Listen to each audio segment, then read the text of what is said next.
अगर तुम board exam 2026 दे रहे हो ना, तो ये वीडियो सिर्फ तुम्हारे लिए है। और अगर तुमने ये नहीं किया जो मैं बताने वाला हूं ना, तो रिजल्ट आने के बाद रोते रह जाओगे। क्योंकि आज मैं तुम्हें एक फॉर्मूला बताने वाला हूं, एक सीक्रेट बताने वाला हूं जो बहुत कम लोग जानते हैं, और वो है गायब हो जाओ। हाँ भाई, गायब हो जाओ 30 दिन के लिए, पूरे 30 दिन, और देखो कैसे तुम्हारी जिंदगी बदल जाती है। अब तुम सोचोगे गायब होने का मतलब क्या है, तो सुनो, गायब होने का मतलब है कि तुम सिर्फ और सिर्फ अपनी पढ़ाई पे फोकस करो, बाकी सब कुछ बंद कर दो। मोबाइल बंद, इंस्टाग्राम बंद, व्हाट्सएप बंद, यूट्यूब शॉर्ट्स बंद, दोस्तों से मिलना बंद, बाहर घूमना बंद, सब कुछ बंद। सिर्फ किताबें, सिर्फ नोट्स, सिर्फ पढ़ाई। 30 दिन, बस 30 दिन, और देखो कैसे चमत्कार होता है। अब तुम बोलोगे कि 30 दिन बहुत होते हैं। अरे भाई, तुमने अभी तक कितने साल बर्बाद किए, कितने महीने बर्बाद किए रील देखने में, गेम खेलने में, बेकार की बातें करने में। अब सिर्फ 30 दिन मांग रहा हूं, सिर्फ 30 दिन अपनी जिंदगी को दे दो, और देखो कैसे वो 30 दिन तुम्हारे अगले 30 साल बदल देते हैं। क्योंकि बोर्ड का रिजल्ट तुम्हारे साथ रहेगा, हमेशा रहेगा। कॉलेज में, जॉब में, हर जगह पूछा जाएगा। तो अभी मेहनत करो, अभी तकलीफ झेलो, बाद में मजे करो। अब मैं तुम्हें बताता हूं कि ये 30 दिन कैसे जीने हैं। पहली बात, मोबाइल ये तुम्हारा सबसे बड़ा दुश्मन है। अभी इसी वक्त इसे अपने पापा को दे दो, या किसी को दे दो, या फिर इतनी दूर रख दो कि तुम्हारे हाथ ना पहुंचे।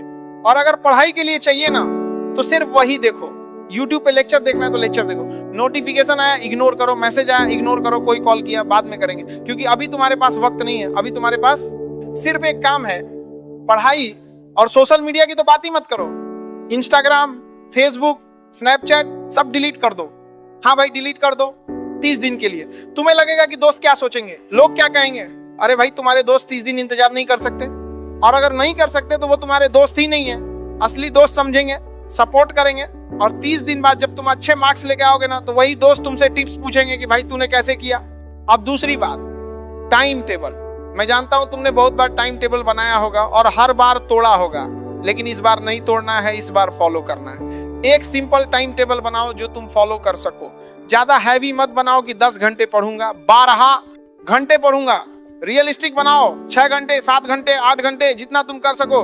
लेकिन जो भी बनाओ उसे फॉलो करो, रोज फॉलो करो, बिना किसी एक्सक्यूज के। सुबह 6 बजे उठो। हाँ भाई, 6 बजे। मैं जानता हूं तुम रात को देर तक मोबाइल चलाते हो, लेकिन अब नहीं चलाना है। 10 बजे सो जाओ, 6 बजे उठो, फ्रेश हो जाओ, थोड़ा एक्सरसाइज करो, नहाओ, और 7 बजे से पढ़ाई शुरू। पहले 2 घंटे सबसे मुश्किल सब्जेक्ट पढ़ो, जो तुम्हें सबसे कमजोर लगता है। क्योंकि सुबह तुम्हारा दिमाग फ्रेश होता है, उस वक्त मुश्किल चीजें आसानी से समझ आती हैं। फिर 9 बजे ब्रेकफास्ट, लेकिन मोबाइल मत छूना, खाना खाओ, थोड़ा आराम करो, और 10 बजे फिर से पढ़ाई, 10 से 12 बजे तक। फिर दोपहर का खाना, 1 बजे से 3 बजे तक पढ़ाई। फिर थोड़ा ब्रेक, चाय पियो, थोड़ा टहल लो, लेकिन मोबाइल नहीं। फिर 4 बजे से 6 बजे तक पढ़ाई। फिर शाम को थोड़ा रिलैक्स, परिवार के साथ बैठो, बात करो। फिर 8 बजे से 10 बजे तक पढ़ाई, और 10 बजे सो जाओ। ये है तुम्हारा रूटीन 30 दिन, हर दिन बिना नागा के। अब तीसरी बात, सब्जेक्ट्स। तुम्हें पता है कौन सा सब्जेक्ट कमजोर है, कौन सा स्ट्रांग है। तो कमजोर सब्जेक्ट को ज्यादा टाइम दो, स्ट्रांग सब्जेक्ट को कम। लेकिन सभी सब्जेक्ट्स को टच करो, रोज हर सब्जेक्ट को थोड़ा थोड़ा पढ़ो, ताकि कोई भी सब्जेक्ट छूटे नहीं। और हाँ, पिछले साल के पेपर सॉल्व करो, बहुत सारे, जितने हो सके उतने। क्योंकि पिछले पेपर से तुम्हें पैटर्न समझ आएगा, कौन से टाइप के क्वेश्चन आते हैं, कैसे आते हैं, और टाइम मैनेजमेंट भी सीखोगे। चौथी बात, नोट्स। अगर तुम्हारे पास अच्छे नोट्स नहीं है ना, तो अभी बना लो छोटे छोटे नोट्स पॉइंट्स में, ताकि एग्जाम से 1 हफ्ता पहले तुम सिर्फ नोट्स पढ़ो, पूरी किताब नहीं। क्योंकि उस वक्त टाइम नहीं होगा, और नोट्स बनाने से तुम्हें चीजें याद भी रहती हैं। तो लिखो, हाथ से लिखो, कॉपी पेस्ट नहीं, खुद से लिखो, अपनी भाषा में, अपने शब्दों में। 5वीं बात, हेल्थ बहुत जरूरी है। तुम सोचते हो कि बस पढ़ते रहेंगे, खाना पीना छोड़ देंगे, सोना छोड़ देंगे, लेकिन ये गलत है। अगर तुम्हारी हेल्थ खराब हो गई ना, तो कुछ नहीं पढ़ पाओगे। इसलिए समय पर खाना खाओ, अच्छा खाओ, जंक फूड कम करो, पानी पियो, भरपूर पानी, और 7-8 घंटे की नींद जरूर लो। क्योंकि जब तुम सोते हो ना, तब तुम्हारा दिमाग चीजों को प्रोसेस करता है, याद रखता है। तो नींद बहुत जरूरी है। छठी बात, रिवीजन। पढ़ना तो सब पढ़ लेते हैं, लेकिन रिवीजन नहीं करते, और फिर एग्जाम में भूल जाते हैं। इसलिए रोज जो भी पढ़ो उसका रिवीजन करो।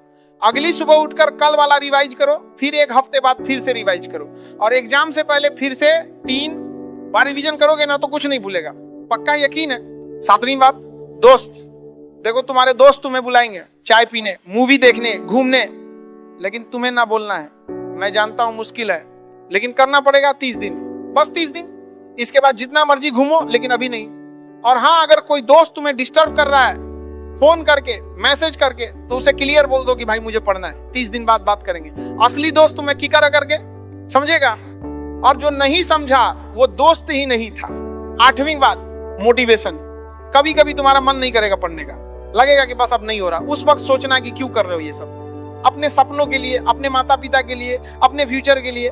और सोचना कि रिजल्ट आने के बाद कैसा फील होगा, जब अच्छे मार्क्स आएंगे, जब लोग तारीफ करेंगे, जब माता पिता खुश होंगे। उस खुशी के लिए अभी की तकलीफ झेल सकते हो ना, तो उठो और पढ़ो। 9वीं बात, टीचर से पूछो। अगर कोई चीज समझ नहीं आ रही है ना, तो टीचर से पूछो, स्कूल में, ट्यूशन में, कहीं भी, लेकिन पूछो, शर्माओ मत, क्योंकि शर्माने से तुम्हारा नुकसान होगा। और अगर टीचर उपलब्ध नहीं है तो यूट्यूब पे देखो, हर टॉपिक पे लेक्चर मिल जाएंगे फ्री में।